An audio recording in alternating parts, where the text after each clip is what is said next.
There's no need to be in a hurry. These are eternal realities we're dealing with. And don't forget, the material you're reading from is an ancient material. So there is the need not to assume the meaning of anything or hurriedly jump into conclusions. So that's why Paul will say to Timothy, a workman, a toiler, a laborer, that needs not to be ashamed, rightly dividing the word of truth. Then the term rightly dividing was translated from a compound word in the Greek lexicon, the word autotomio. Autotomio is spelled as O-R-T-H-O-T-O-M-E-O,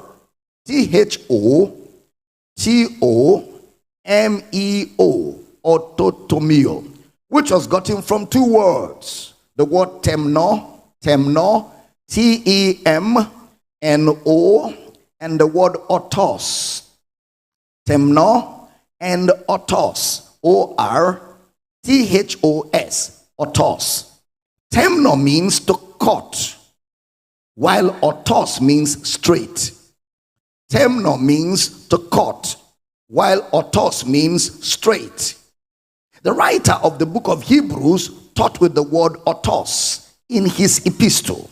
The word autos. Hebrews chapter 12 verse 13. Hebrews chapter 12 verse number 13. And make straight paths for your feet, lest that which is lame be turned out of the way, but let it rather be healed. Make straight paths. Make straight paths. To make straight path, authors. So the term rightly divide in 2 Timothy 2:15 implies to cut straight, to cut properly.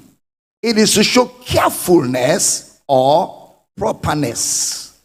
To show carefulness or properness. And that's very critical when dealing with the text of scripture. Therefore, the minister or the teacher of the scripture or the minister of the gospel must be careful in how he interprets the scriptures.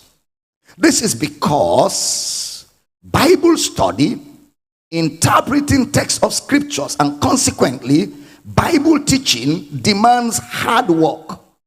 Bible teaching demands hard work. Bible study demands hard work. It's not for a lazy person. It demands hard work. It demands diligence. It demands carefulness. Sometimes one of the closest carnal way to interpret is like the medical doctor, who must have the skills required to practice in his medical profession. So if the medical doctor is going to carry out a cesarean section or is going to do an operation, he must have the skills required as a surgeon to cut through the human body. But remember, as he's cutting through the human body, he must cut with expertise.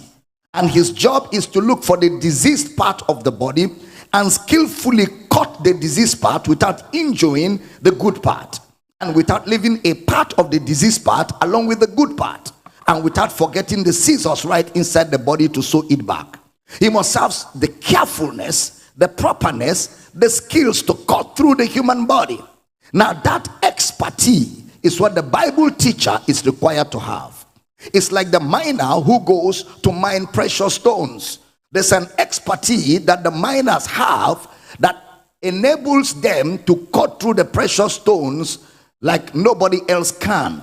And the reason is because in cutting precious stones, you must cut carefully and skillfully without wounding the precious stone and without leaving a part of the precious stone along with the bad parts of the stones. Now don't forget, the miner does not introduce the precious stone. The miner does not innovate. The miner excavates. The medical doctor that is carrying out a cesarean section is not going to innovate, is going to excavate what the matter is and get it out. In Bible teaching, we do not innovate. In Bible teaching, we excavate. We go into the scriptures with a very neutral mind and allow the scriptures to tell us what is contained in it. Allow the scriptures tell us what the scripture communicates or what the scripture is seeking to say to us. So that means there's an exactness and a properness required in teaching or in Bible study. Now every time a scripture or scriptures are wrongly interpreted, a vital truth passed across by the writer in his or her writing is lost. Every time the scripture is misinterpreted, a vital truth that is passed by the writer or passed by the author of the book is lost.